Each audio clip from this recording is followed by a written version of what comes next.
Hi friends, welcome to our channel friends. ఇప్పుడు ఈ దారం అనేది మనం ఎందుకు ఒకటి కింద ఒకటి పైన అనేది కట్టున్నామంటే, ఫస్ట్ ఇవి చిన్న చెట్లప్పుడు ఇలా అయితే కట్టచ్చు అని చెప్పి, పెద్ద అయిన తర్వాత ఈ చెట్లు అనేవైతే ఇలా వాలిపోతాయి కదా, అప్పుడు ఇలా చేసామంటే మనం పైకి అయితే కట్టచ్చు అనమాట. ఇదిగోండి ఇలా కట్టున్నాం కదా, ఇలాగైతే కట్టచ్చు అని చెప్పి మనము ఫస్ట్ స్టేజ్ అనేది ఇలా కడతాము, సెకండ్ అనేది అయితే ఇలా కడతాము.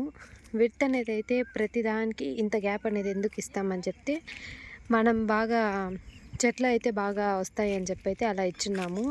ఇదిగోండి మన టమాటో తోట అయితే ఇలా ఉంది ఫ్రెండ్స్.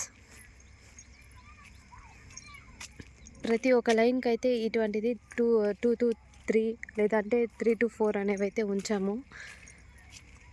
ప్రతి లైన్కి సేమ్ గ్యాప్ అనేది అయితే ఇచ్చున్నాం ఫ్రెండ్స్. ఇలా చేసినామంటే మన టొమాటో పంట అనేది అయితే మనకి ఇలా వస్తుందన్నమాట.